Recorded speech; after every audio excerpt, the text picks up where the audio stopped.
What's going on, my broskies? My name is Toadskii, back again, here to bring you guys yet another One Piece Treasure Cruise video. Today we have the information, the official news was given to us for the brand new Sugo-Fest for Sanji and Queen. And of course we talked about the batch and the new characters in yesterday's videos, so make sure you go ahead and check them out to get the full breakdown. But what we can see today is like which characters are going to be available on each part of the Sugo-Fest. So we'll briefly go over that. The rest of the information here doesn't really matter. Like, it's all pretty much the same information, the same step-ups as the Luffy and Yamato part of the Sugo-Fest. So part 1 of the Sugo-Fest, you've got the Super Sugo raid-up character Sanji. Remember, part 1 of the Sugo-Fest, every legend is available, every generic legend, but only some other additional characters are available. But because you have so many different characters that are available, a certain amount of them will be rate boosted, so keep that in mind. We've got the treasure map legends of Sanji, Koala, Izo Okiku, and Bonnie, which is awesome. Cool to see Bonnie here. And then these are the other generic legends that are rate boosted, so these have a much higher chance to be pulled. You've got Queen, Rayleigh Gaban is very, very good. Super Ten and Big Mom, kind of underrated. Law and Corazon, also very good. Beckman and Lucky Roo, Super Tandem Law. You got EXP boosting Marco. Halloween Ace with his 6+ is fantastic. You've got V2 Rayleigh, which is very good for the Grand Voyage versus Arlong. And you've got Corazon. Like, this part of the Sugo-Fest actually looks really good in terms of boosted units. Now, you do have these other treasure map legends. They are available to be pulled, but they are not rate boosted, so you have a less chance to pull these units. And then these Super Sugo units are also available, but again, not rate boosted. You have a less chance of pulling them. Now, there's also the limited step where you get a limited Super Sugo-Fest. I believe this is like the 30th multi of part 1. You're guaranteed to get one of these 3, they're all really strong units. You want to have all of these units. So it is cool that Nami is here, but going to 30 multis on part 1, I don't really know if that's going to be ideal. But either way, part 2 of the Sugo-Fest, you have these characters available. Remember, part 2 and part 3, they only have a select pool of legends that you can pull, okay? So it's a bit different from part 1. You got Sanji, Shanks, Luffy Crew, and Odin as the Super Sugos that you can pull on part 2.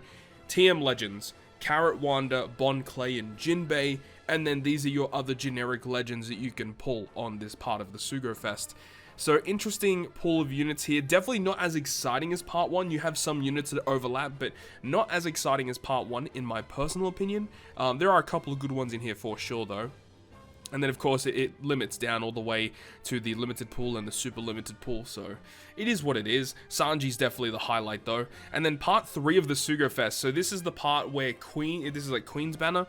And in terms of the Super Sugos, Nami, Ace and Yamato, the quick final tap Luffy, and then Roger, you know, obviously those 2 units at the back do have the really cool super evolutions. You got Hina, Blackbeard, and Crocodile for the TM legends that you can pull. And then here are the generic legends that you can pull on this part of the Sugo-Fest. I mean, again, once again, like a couple of good units in here, but most of these units are pretty mediocre that don't see a whole lot of play. You know, the characters like Hiyori is very good, Super Tandem Kid is nice, the new Queen, Tandem Big Mom, the new Killer's pretty good, Legend Pudding is nice to have. Legend Nami, of course, for the Grand Voyage versus Arlong. You have Dex Blackbeard, who's very good in Rumble. Quick Dofi, which can super evolve to Int Dofi, also very good in Rumble. There's a couple of good units in here for sure. And then you have the restricted pool here. And then these are the generic rate boosted rare recruits. And then you have another pool of TM rare recruits that are also boosted. But you can also just pull all of these other TM rare recruits of past. So that is the breakdown, the brief breakdown of the Sugo-Fest. Nothing really too exciting. It's pretty much what we have come to expect with the Luffy and Yamato part of the Sugo-Fest. And if they do a Zoro and King Sugo-Fest, it's probably going to have a very similar structure to this, you know, with Kizuna characters in mind as well. But either way, that is the breakdown of the Sugo-Fest. But the next big thing that I wanted to talk about is the brand new treasure map featuring Momonosuke, which is starting May 24th, 1 AM PST time.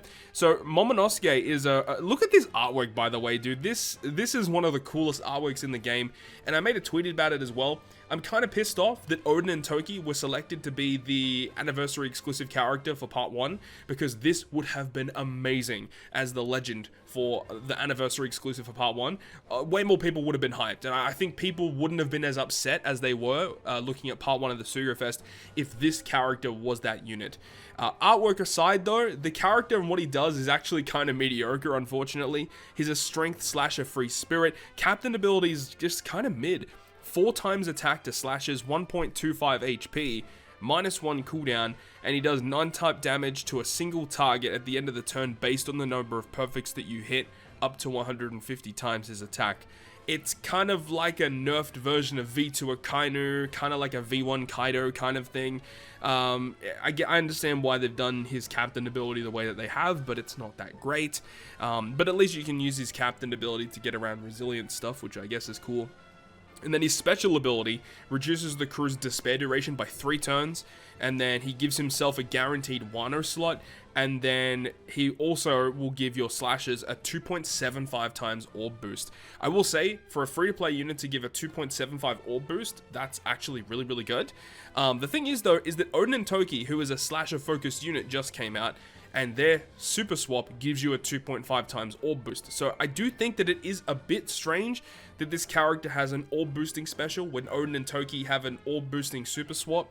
I do feel like this should have been an attack boost rather than an orb boost. I'm a little bit confused about that.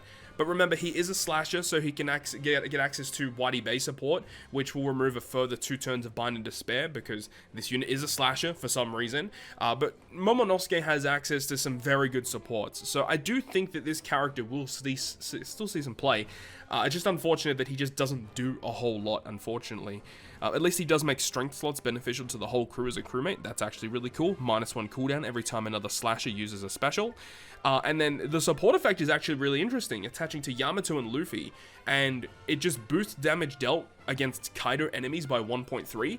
There's actually a lot of Kaido enemies in the game. I do think that this actually might see some play as a support, but realistically speaking, I don't think he's going to see much use, unfortunately. So just some other information that we have about the treasure map. It says at the bottom here, more treasure rewards, that there's going to be more rewards past that 10 million point marker, all the way up to 20 million points. I definitely like that they do that. To be honest, I don't know why 20 million point rewards isn't just a thing moving forward. I'd love to see more of that, just get more things for playing the game. No issues with that at all. I love that. Just more points, more rewards. You love to see it. It does say that there's going to be a special map for the 9th anniversary. We don't really know how it's going to work. The map will be a special 9th anniversary map with many special spots. There's also going to be a chance that a smiling family will appear during an encounter and battle rush, plus a certain Oiran may appear during an intrusion. They may gift you a special present. So I assume that the family refers to Odin and Toki potentially. And then I would say that the special Oiran or certain Oiran is probably going to be Komurasaki. We'll have to wait and see how that actually progresses. Now, this is another big thing. Special treasure chests on bonus maps. One of the rainbow chests found on the bonus map will contain a special treasure. On the New World League, you will have a very rare chance to even obtain an alternating pen. This is big. This is the certain item that you need in order to make Luffy and Yamato get the alternate artwork. Now, it does mention here, special treasure chests on bonus map. One of the rainbow treasure chests found on the bonus map will contain a special treasure. Okay, so that's just one sentence.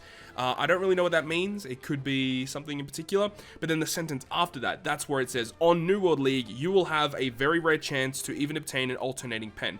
So it actually mentions that there's 2 special rewards. You got the alternating pen, and then there's another special reward. So only one chest on the secret map, on the bonus map, will have this special treasure, but then it just says a very rare chance to land on an alternating pen. So I assume you can actually land on multiple of those per run, but it does seem to be a pretty low chance. Myself personally, I'm going to be going crazy on this treasure map just to try and get one of these alternating pens, because I want to try and get my Luffy Yamato to the alt artwork. That would be wicked.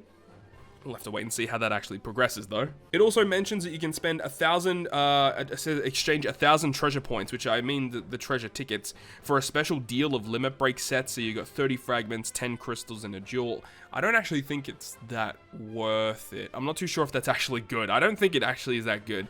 Either way, there are a couple other things here that's kind of interesting. Now, this one says challenging versus Marco. The versus Marco fight will be a tough fight, but will offer more treasure points than normal. So I don't really understand what this is talking about. So there's like an alternate fight that you can take, challenging versus Marco. I don't really understand what this is about, but apparently there's going to be a difficult treasure map boss this time around, and you can choose to fight it. I'm not really too sure. It does also mention new challenge treasure map. Challenge treasure map quests have been changed to challenge intrusion battles. In this quest, you can test out on intrusion battles outside of the treasure map run. Certain behavior may change during the actual intrusion battle, and this is the difficulty based on the New World League. So this allows you to build a team and test it against the potential intrusion boss just to make sure that it actually works. I think this is really cool, and I hope it actually does work according to what we think it's going to work like, so that if you enter this quest, I assume it's going to be on Extra Island, that, you know, at least your cooldowns are all done. Hopefully that is the case, otherwise it wouldn't really make much sense to test it out if the characters don't actually receive their correct cooldown. We'll have to wait and see, but hopefully this is a really good opportunity for people to test their teams before the actual treasure map goes live, to ensure that their team actually works against the content. And then it also does mention that you will receive rewards just on clearing a certain amount of treasure map runs, and it just ranges from different stuff, such as training drinks and rainbow gems. So just play the treasure map a certain amount of times, you will be getting rewards as you play, which is great. And then no real surprise here in terms of the boosted list. You've got Sanji as the #1 boosted unit, Queen as the #2 boosted unit, and then Jinbei and Chopper as the next units that you want to be using. So these characters are going to be the useful units in this quest. You have all of the rest of the other characters, and once again confirming that Luffy, Yamato, and their alternate artwork are 2 separate characters as listed here. So you can have one on one team and one on another team and actually get the full boost out of that, which is just crazy to think about. Odin and Toki also are going to be one of the big boosters. Legend Jack, which came out before the anniversary even started, and then also TM Capone from the last treasure map.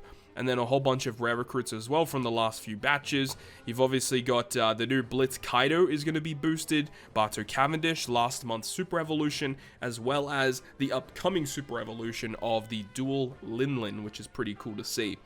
And then of course you got the rest of the other treasure map units, and you also have the April Fool's Luffy, Law, and Kid unit is actually a boosted unit too, which is kind of fun. And, you know, it's pretty typical boosted units after that. The final bit of information that we're receiving today is the new set of gem packs, which I know that for some people out there isn't really going to matter, but at least we are going to be getting a couple more gem packs before the end on May 26. And that's interesting. May 26 seems to be a big day, because that's when the first set of gem packs are going to be ending, and this is when this set of gem packs are also going to be ending. So I do have a feeling that, you know, May 26, 1900 PST time is probably when the King and Zoro stuff is going to drop. That's my assumption, but we'll have to wait and see. Another thing to note as well is that, remember that, you know, the after party of the anniversary is going to be coming out, I think it was the 9th of June, if I remember correctly. So the 9th of June is likely also going to have a pretty big Sugo-Fest. Just so much back to back to back. And of course, the character that everyone is waiting for, that guy, should also be coming within the next couple of months, I would say. So lots of stuff to look forward to for One Piece Treasure Cruise. But obviously right now we're focusing on Legend Sanji and Legend Queen, which the Sugo-Fest goes live tomorrow. So I'm definitely going to be doing some pulls. I am a little busy tomorrow, so I don't know if I'll be streaming exactly when the Sugo-Fest starts. We'll have to wait and see how that all progresses. Anyways, that is going to wrap it up for me. Thank you so much for watching the video. If you guys did enjoy it, make sure to go ahead and leave a like. And if you want to stay up to date with all the content that I post, including more One Piece Treasure Cruise content, make sure to hit the subscribe button down below. On that, guys, I'll see you guys within the next video.